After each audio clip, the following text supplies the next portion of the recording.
Assalamualaikum warahmatullahi wabarakatuh.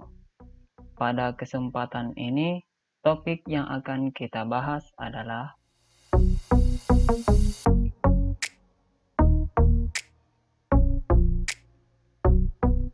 pada video sebelumnya, kita sudah bahas tentang tugas baru operator sekolah.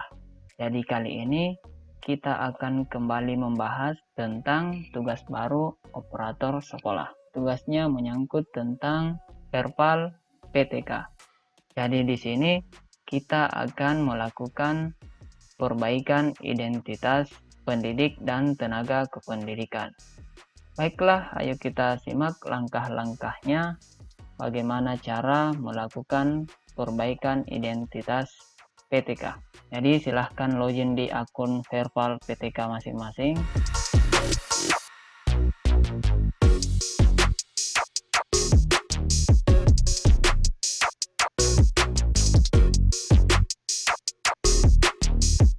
Pada saat kita pertama kali login di verbal PTK, kita akan melihat info pembaruan pada verbal PTK.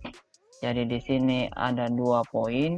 Yang pertama, dalam rangka mendukung program P3K, perbaikan identitas mengakomodir bagi pendidik dan tenaga kependidikan yang tidak aktif di Dapodik atau satuan pendidikan.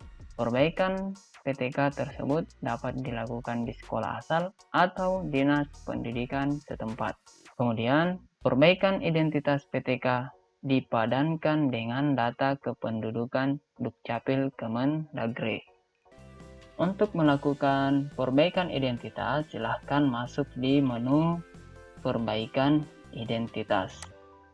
Akan diklik, maka akan tampil nama-nama seluruh PTK.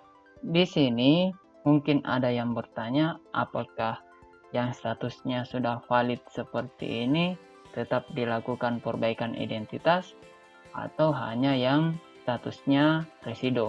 Jadi kalau saya pribadi yang melakukan perbaikan data itu adalah semua PTK, baik itu yang statusnya sudah valid maupun yang statusnya residu. Kenapa? Status valid di sini tidak menjamin semua data yang ada di sini sudah sesuai data Dukcapil. Jadi mulai dari NIK, nama, tempat lahir, tanggal lahir, jenis kelamin, dan nama ibu kandung. Jadi status valid ini tidak menjamin bahwa seluruh data yang ada di sini itu sudah sesuai dengan data Dukcapil. Baiklah, kita cek satu persatu. Di sini ada jumlah pengajuan. Jadi jumlahnya di sini masih 0 semua. Artinya belum ada yang dilakukan perbaikan identitas. Bagi yang sudah dilakukan perbaikan dan berhasil, maka di sini akan berubah jumlah pengajuannya. Di sini akan berubah menjadi 1 atau 2 dan seterusnya, tergantung dari berapa kali dilakukan perbaikan data dan statusnya berhasil. Mari kita cek. Jadi silahkan klik perbaikan, kemudian klik perbaikan data. Nah, di sini sudah ada muncul pesan berhasil, artinya data PTK tersebut sudah sesuai atau padan dengan data Dukcapil. Kita lanjut.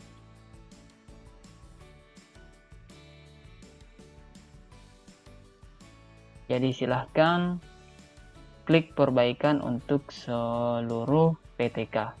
Nah, di sini kita bisa lihat, jadi jumlah pengajuannya sudah berubah. Jadi ini sudah 1.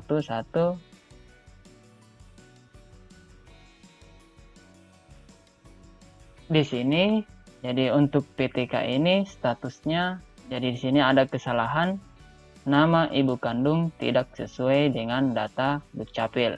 Seperti yang saya katakan tadi bahwa status valid yang tampil sebelumnya itu tidak menjamin bahwa seluruh data PTK tersebut sudah sesuai dengan data Dukcapil.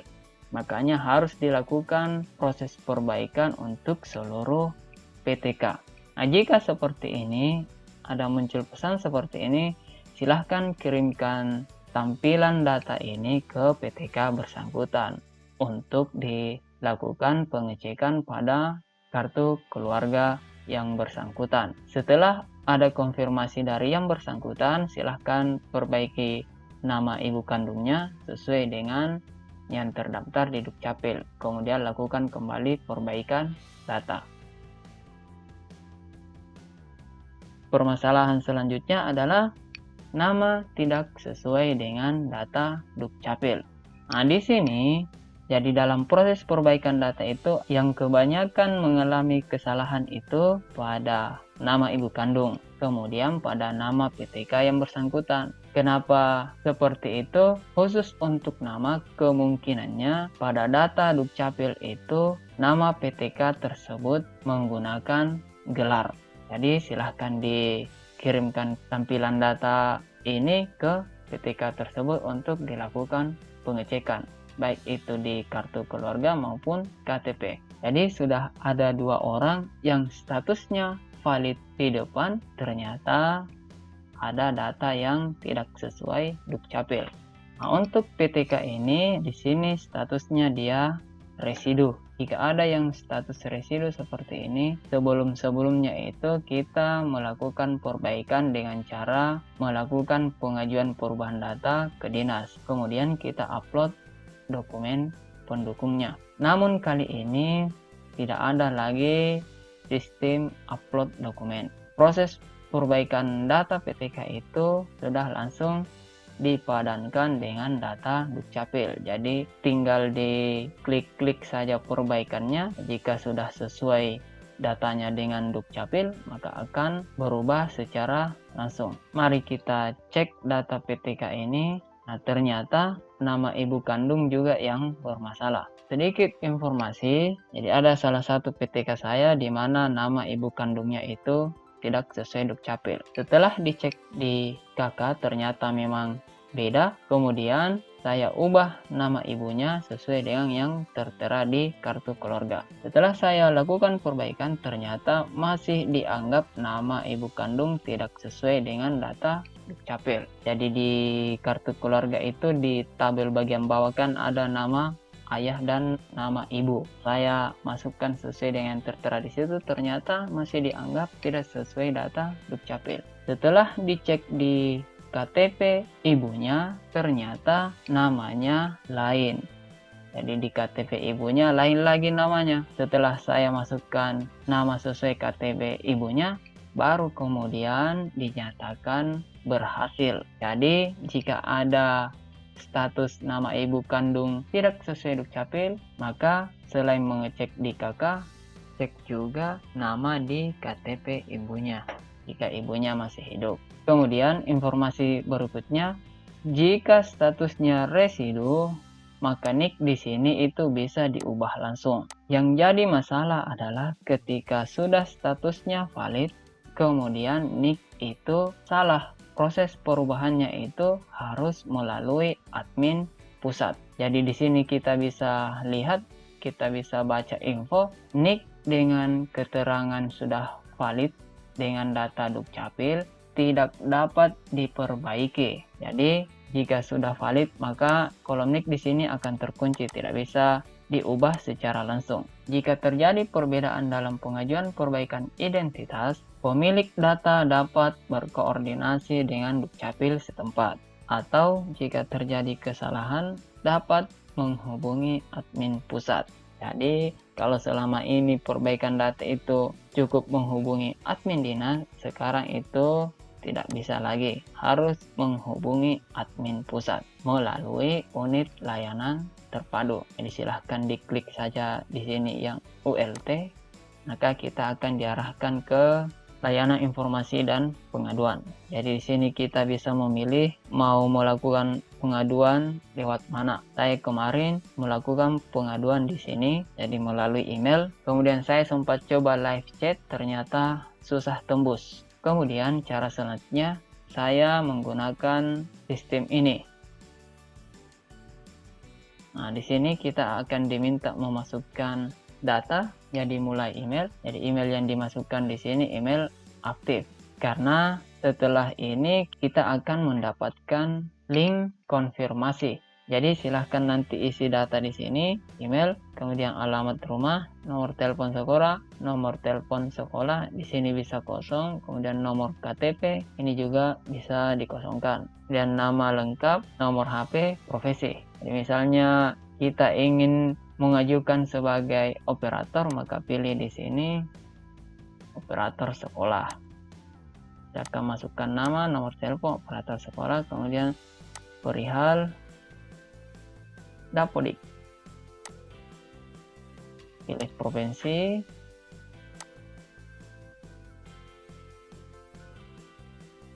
Kota, kecamatan. Jadi kecamatan itu tidak ada pilihannya, jadi bisa dikosongkan. Kemudian judul laporan. Jadi misalnya kan kita ingin memperbaiki NIK, perbaikan NIK. Kemudian deskripsi. Jadi deskripsi di sini diisi selengkap mungkin yang menggambarkan tentang data PTK tersebut. Jadi masukkan nama sekolah, NPSN sekolah, nama yang bersangkutan, NIK, karena kita ingin mengubah NIK, dan seterusnya. Pokoknya deskripsikan secara lengkap yang bisa memudahkan admin pusat untuk mengecek data tersebut. Kemudian silahkan upload file pendukungnya. Di sini bisa menggunakan KTP atau kartu keluarga. Tapi paling bagus kalau menggunakan scan KTP elektronik. Kemudian silahkan jawab pertanyaannya, 7 tambah 10 berapa, kemudian klik kirim. Nah, setelah itu akan masuk email konfirmasi pada email yang telah kita masukkan di sini. Jadi silahkan buka emailnya. Setelah itu klik link konfirmasinya, lalu akan masuk email baru yang berisi tentang username dan password untuk login. Loginnya di mana? Silahkan klik halaman utama untuk login di sini, misalnya seperti ini.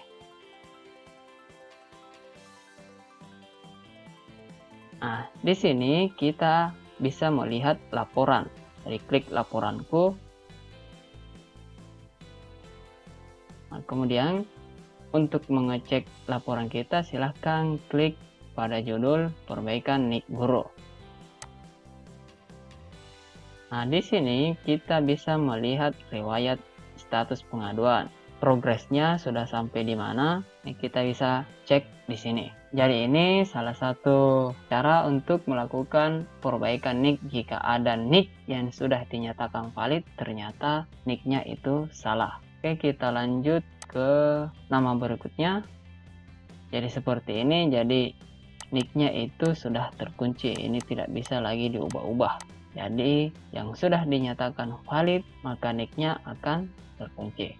Nah, jika statusnya seperti ini, karena tadi ini statusnya residu, jika statusnya NIK tidak ditemukan, maka kita bisa ubah langsung NIK di sini. Jadi silahkan dihapus NIK-nya, baru masukkan NIK yang sesuai. Jadi silahkan tanya PTK bersangkutan, silahkan kirimkan KTP atau KK-nya supaya bisa dilakukan perbaikan pada data-data ini. Baiklah, itu tadi cara melakukan perbaikan identitas PTK. Kemudian, bagaimana jika kita ingin melakukan perbaikan pada PTK yang sudah tidak aktif? Jadi prosesnya sama, jadi silahkan masuk di PTK tidak aktif. Jadi caranya sama seperti tadi, silahkan klik perbaikan, lalu pilih perbaikan data. Nah, di sini tanggal lahirnya yang tidak sesuai Dukcapil. Jadi silahkan nanti diperbaiki jika ada PTK yang sudah tidak aktif ingin melakukan perbaikan data. Baiklah, mungkin seperti itu saja bagaimana proses perbaikan identitas PTK. Jadi bagi teman-teman operator, silahkan lakukan perbaikan data. Jika ada masalah pada data PTK tersebut, segera informasikan agar bisa dilakukan secepatnya perbaikan data, terutama PTK yang akan mengikuti seleksi P3K. Baiklah, cukup sampai di sini. Lebih dan kurangnya mohon dimaafkan. Assalamualaikum warahmatullahi wabarakatuh.